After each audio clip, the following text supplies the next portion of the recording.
Le petit Pousset, d'après Charles Perrault.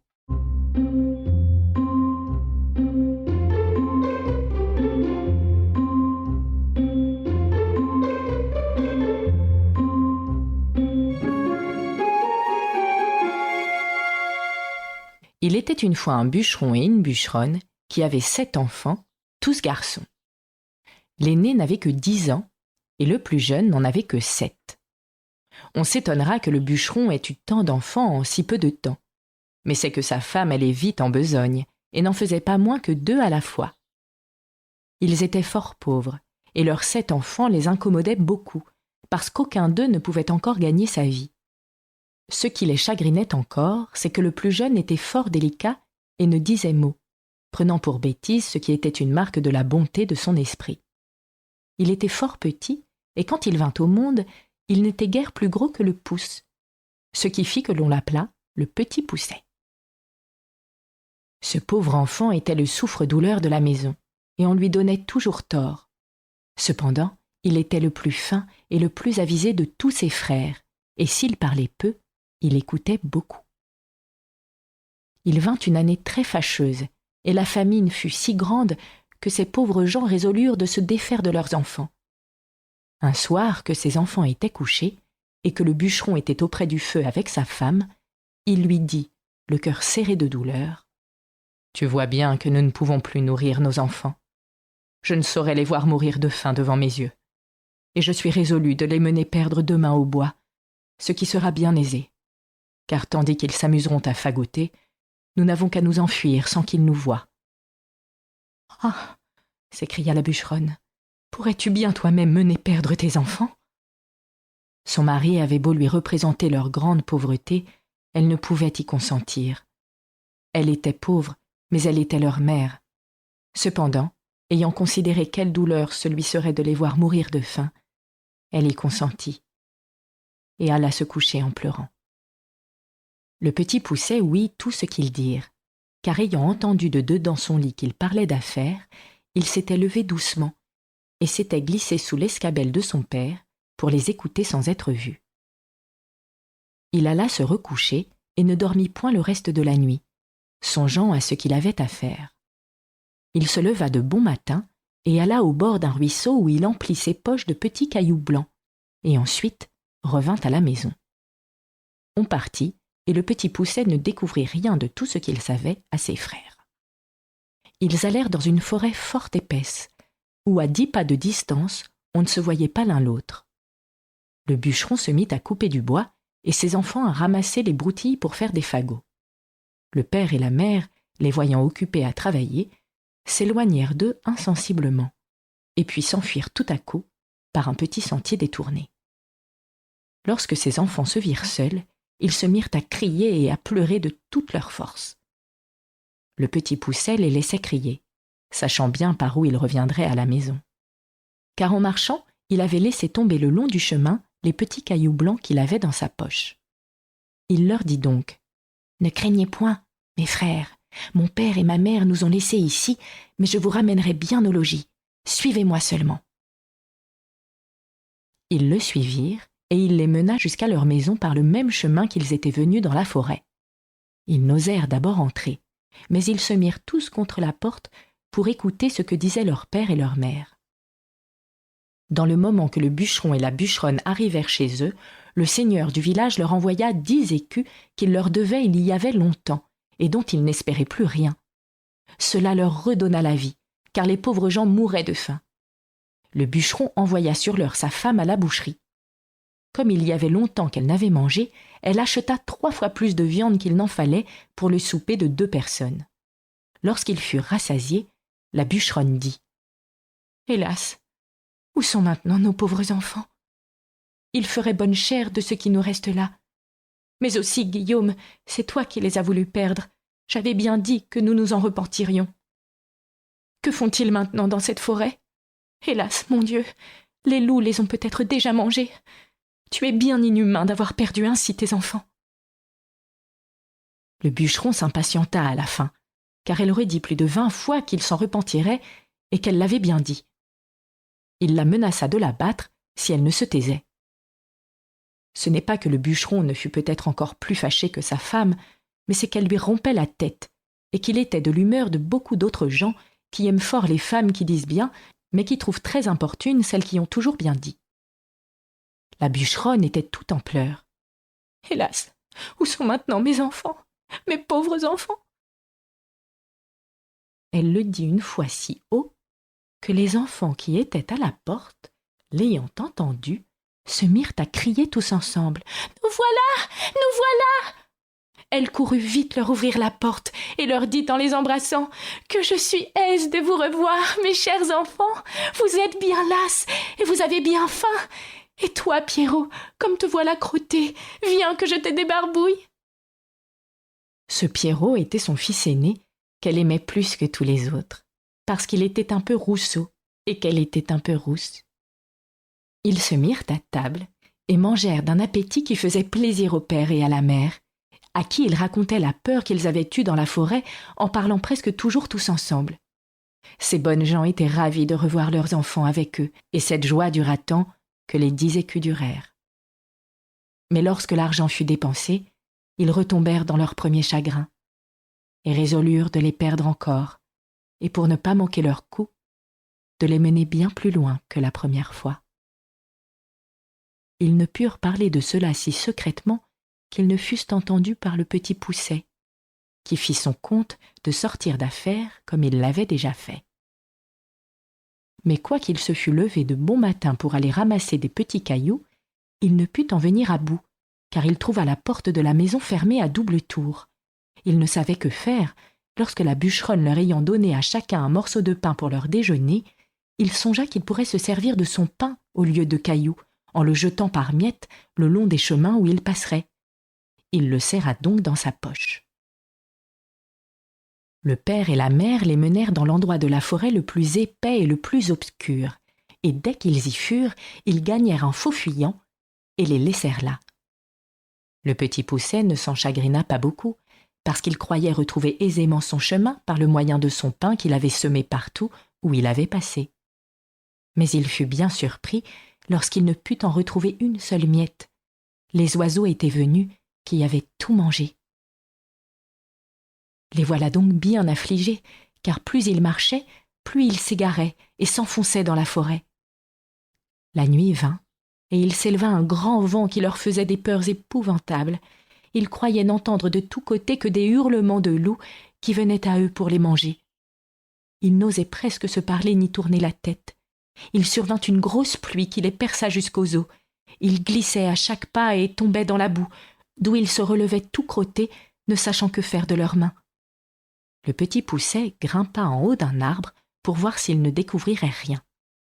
Ayant tourné la tête de tous côtés, il vit une petite lueur comme d'une chandelle, mais qui était bien loin par-delà la forêt. Il descendit de l'arbre, et lorsqu'il fut à terre, il ne vit plus rien. Cela le désola. Cependant, ayant marché quelque temps avec ses frères du côté qu'il avait vu la lumière, il la revit en sortant du bois. Ils arrivèrent enfin à la maison où était cette chandelle, non sans bien des frayeurs, car souvent ils la perdaient de vue, ce qui leur arrivait toutes les fois qu'ils descendaient dans quelque fond. Ils heurtèrent à la porte, et une bonne femme vint leur ouvrir. Elle leur demanda ce qu'ils voulaient. Le petit Pousset lui dit qu'ils étaient de pauvres enfants qui s'étaient perdus dans la forêt et qui demandaient à coucher par charité.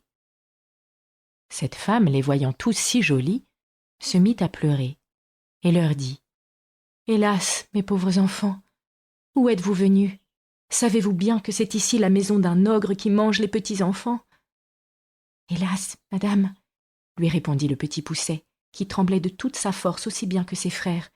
Que ferons-nous? Il est bien sûr que les loups de la forêt ne manqueront pas de nous manger cette nuit, si vous ne voulez pas nous retirer chez vous. Et cela étant, nous aimons mieux que ce soit l'ogre qui nous mange. Peut-être qu'il aura pitié de nous, si vous voulez bien l'en prier. » La femme de l'ogre, qui crut qu'elle pourrait les cacher à son mari jusqu'au lendemain matin, les laissa entrer et les mena se chauffer auprès d'un bon feu, car il y avait un mouton tout entier à la broche pour le souper de l'ogre. Comme ils commençaient à se chauffer, ils entendirent heurter 3 ou 4 grands coups à la porte. C'était l'ogre qui revenait. Aussitôt, Sa femme les fit cacher sous le lit et alla ouvrir la porte. L'ogre demanda d'abord si le souper était prêt et si on avait tiré du vin. Et aussitôt se mit à table. Le mouton était encore tout sanglant, mais il ne lui en sembla que meilleur. Il fleurait à droite et à gauche, disant qu'il sentait la chair fraîche. « Il faut, lui dit sa femme, que ce soit ce veau que je viens d'habiller que vous sentez. »« Je sens la chair fraîche, te dis-je encore une fois, » reprit l'ogre, en regardant sa femme de travers. « Et il y a ici quelque chose que je n'entends pas. » En disant ces mots, il se leva de table et alla droit au lit. « Ah !» dit-il, « voilà donc comme tu veux me tromper, maudite femme. Je ne sais à quoi il tient que je ne te mange aussi. Bien t'en prends d'être une vieille bête. Voilà du gibier qui me vient bien à propos pour traiter 3 ogres de mes amis qui doivent me venir voir ces jours ici. » Il les tira de dessous le lit l'un après l'autre. Ces pauvres enfants se mirent à genoux en lui demandant pardon, mais ils avaient affaire au plus cruel de tous les ogres, qui, bien loin d'avoir de la pitié, les dévorait déjà des yeux, et disait à sa femme que ce serait là de friands morceaux lorsqu'elle leur aurait fait une bonne sauce. Il alla prendre un grand couteau, et en approchant de ces pauvres enfants, il l'aiguisait sur une longue pierre qu'il tenait à sa main gauche. Il en avait déjà empoigné un, lorsque sa femme lui dit « Que voulez-vous faire à l'heure qu'il est? N'aurez-vous pas assez de temps demain matin ?»« Tais-toi » reprit l'ogre, « ils en seront plus mortifiés. »« Mais vous avez encore là tant de viande, » reprit sa femme. « Voilà un veau, 2 moutons et la moitié d'un cochon. »« Tu as raison, » dit l'ogre. « Donne-leur bien à souper, afin qu'ils ne maigrissent pas, et va les mener coucher. » La bonne femme fut ravie de joie et leur porta bien à souper, mais ils ne purent manger tant ils étaient saisis de peur. Pour l'ogre, il se remit à boire, ravi d'avoir de quoi si bien régaler ses amis. Il but une 12aine de coups plus qu'à l'ordinaire, ce qui lui donna un peu dans la tête et l'obligea de s'aller coucher. L'ogre avait 7 filles, qui n'étaient encore que des enfants. Ces petites ogresses avaient toutes le teint fort beau, parce qu'elles mangeaient de la chair fraîche comme leur père. Mais elles avaient de petits yeux gris et tout ronds, le nez crochu et une fort grande bouche avec de longues dents fort aiguës et fort éloignées l'une de l'autre. Elles n'étaient pas encore fort méchantes, mais elles promettaient beaucoup, car elles mordaient déjà les petits enfants pour en sucer le sang. On les avait fait coucher de bonne heure, et elles étaient toutes 7 dans un grand lit, ayant chacune une couronne d'or sur la tête. Il y avait dans la même chambre un autre lit de la même grandeur. Ce fut dans ce lit que la femme de l'ogre mit coucher les 7 petits garçons. Après quoi, elle s'alla coucher auprès de son mari. Le petit Poucet, qui avait remarqué que les filles de l'ogre avaient des couronnes d'or sur la tête et qui craignait qu'il ne prît à l'ogre quelque remords de ne les avoir pas égorgées dès le soir même, se leva vers le milieu de la nuit et, prenant les bonnets de ses frères et le sien, il alla tout doucement les mettre sur la tête des 7 filles de l'ogre, après leur avoir ôté leur couronne d'or, qu'il mit sur la tête de ses frères et sur la sienne, afin que l'ogre les prît pour ses filles, et ses filles pour les garçons qu'il voulait égorger. La chose réussit comme il l'avait pensé, car l'ogre, s'étant éveillé sur le minuit, eut regret d'avoir différé au lendemain ce qu'il pouvait exécuter la veille. Il se jeta donc brusquement hors du lit, et prenant son grand couteau, « Allons voir !» dit-il, « comment se portent nos petits drôles. N'en faisons pas à 2 fois. » Il monta donc à tâtons à la chambre de ses filles et s'approcha du lit où étaient les petits garçons, qui dormaient tous, excepté le petit Poucet, qui eut bien peur lorsqu'il sentit la main de l'ogre qui lui tâtait la tête comme il avait tâté celle de tous ses frères. L'ogre, qui sentit les couronnes d'or, « Vraiment, dit-il, j'allais faire là un bel ouvrage. Je vois bien que je bus trop hier au soir. » Il alla ensuite au lit de ses filles, où, ayant senti les petits bonnets des garçons, « Ah, les voilà, dit-il, nos gaillards, travaillons hardiment. » En disant ces mots, il coupa sans balancer la gorge à ses 7 filles. Fort content de cette expédition, il alla se recoucher auprès de sa femme. Aussitôt que le petit Poucet entendit ronfler l'ogre, Il réveilla ses frères et leur dit de s'habiller promptement et de le suivre. Ils descendirent doucement dans le jardin et sautèrent par-dessus les murailles. Ils coururent presque toute la nuit, toujours en tremblant et sans savoir où ils allaient. L'ogre, s'étant éveillé, dit à sa femme : « Va-t'en là-haut habiller ces petits drôles d'hier au soir. » L'ogresse fut fort étonnée de la bonté de son mari, ne se doutant point de la manière qu'il entendait qu'elle les habillât, et croyant qu'il lui ordonnait de les aller vêtir, elle monta en haut, où elle fut bien surprise lorsqu'elle aperçut ses 7 filles égorgées et nageant dans leur sang. Elle commença par s'évanouir, car c'est le premier expédient que trouvent presque toutes les femmes en pareille rencontre.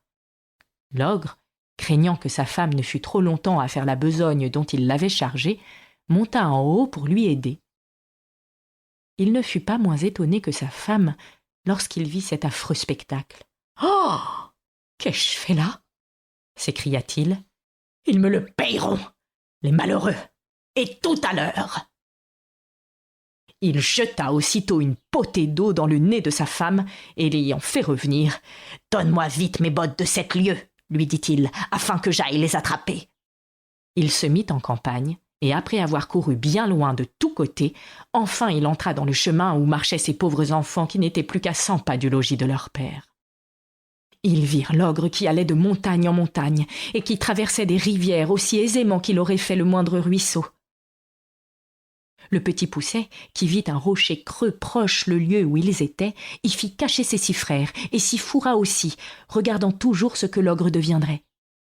L'ogre, qui se trouvait fort las du long chemin qu'il avait fait inutilement, car les bottes de 7 lieues fatiguent fort leur homme, voulut se reposer.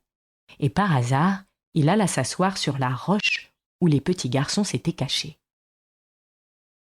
Comme il n'en pouvait plus de fatigue, il s'endormit après s'être reposé quelque temps, et vint à ronfler si effroyablement que les pauvres enfants n'en eurent pas moins de peur que quand il tenait son grand couteau pour leur couper la gorge. Le petit Poucet en eut moins de peur, et dit à ses frères de s'enfuir promptement à la maison pendant que l'ogre dormait bien fort, et qu'ils ne se missent point en peine de lui. Ils crurent son conseil et gagnèrent vite la maison. Le petit Poucet, s'étant approché de l'ogre, lui tira doucement ses bottes, et les mit aussitôt. Les bottes étaient fort grandes et fort larges, mais comme elles étaient fées, elles avaient le don de s'agrandir et de s'apetisser selon la jambe de celui qui les chaussait, de sorte qu'elles se trouvèrent aussi juste à ses pieds et à ses jambes que si elles avaient été faites pour lui. Il alla droit à la maison de l'ogre, où il trouva sa femme qui pleurait auprès de ses filles égorgées. « Votre mari, » lui dit le petit Poucet, « est en grand danger, car il a été pris par une troupe de voleurs qui ont juré de le tuer s'il ne leur donne tout son or et tout son argent. Dans le moment qu'il lui tenait le poignard sur la gorge, il m'a aperçu et m'a prié de vous venir avertir de l'état où il est, et de vous dire de me donner tout ce qu'il a vaillant, sans en rien retenir, parce qu'autrement ils le tueront sans miséricorde. Comme la chose presse beaucoup, il a voulu que je prisse ces bottes de 7 lieues que voilà pour faire diligence, et aussi afin que vous ne croyiez pas que je sois un affronteur. » La bonne femme, fort effrayée, lui donna aussitôt tout ce qu'elle avait, car cet ogre ne laissait pas d'être fort bon mari, quoiqu'il mangeât les petits enfants. Le petit Poucet, étant donc chargé de toutes les richesses de l'ogre, s'en revint au logis de son père, où il fut reçu avec bien de la joie. Il y a bien des gens qui ne demeurent pas d'accord de cette dernière circonstance, et qui prétendent que le petit Poucet n'a jamais fait ce vol à l'ogre, qu'à la vérité, il n'avait pas fait conscience de lui prendre ses bottes de 7 lieues parce qu'il ne s'en servait que pour courir après les petits enfants. Ces gens-là assurent le savoir de bonne part, et même pour avoir bu et mangé dans la maison du bûcheron. Ils assurent que lorsque le petit Poucet eut chaussé les bottes de l'ogre, il s'en alla à la cour, où il savait qu'on était fort en peine d'une armée qui était à 200 lieues de là, et du succès d'une bataille qu'on avait donnée. Il alla, disent-ils, trouver le roi, et lui dit que s'il le souhaitait, il lui rapporterait des nouvelles de l'armée avant la fin du jour. Le roi lui promit une grosse somme d'argent s'il en venait à bout. Le petit Poucet rapporta des nouvelles dès le soir même, et cette première course l'ayant fait connaître, il gagnait tout ce qu'il voulait, car le roi le payait parfaitement bien pour porter ses ordres à l'armée, et une infinité de dames lui donnaient tout ce qu'il voulait pour avoir des nouvelles de leurs amants. Et ce fut là son plus grand gain. il se trouvait quelques femmes qui le chargeaient de lettres pour leur mari, mais elles le payaient si mal et cela allait à si peu de choses qu'il ne daignait mettre en ligne de compte ce qu'il gagnait de ce côté-là. Après avoir fait pendant quelque temps le métier de courrier et y avoir amassé beaucoup de biens, il revint chez son père, où il n'est pas possible d'imaginer la joie qu'on eut de le revoir. Il mit toute sa famille à son aise. Il acheta des offices de nouvelles créations pour son père et pour ses frères, et par là, il les établit tous et fit parfaitement bien sa cour en même temps. Moralité. On ne s'afflige point d'avoir beaucoup d'enfants, quand ils sont tous beaux, bien faits et bien grands, et d'un extérieur qui brille. Mais si l'un d'eux est faible ou ne dit mot, on le méprise, on le raille, on le pille. Quelquefois, cependant. Nous espérons que vous avez apprécié cet aperçu. Pour continuer à écouter ce livre audio sur Google Play Livres, utilisez le lien dans la description de la vidéo.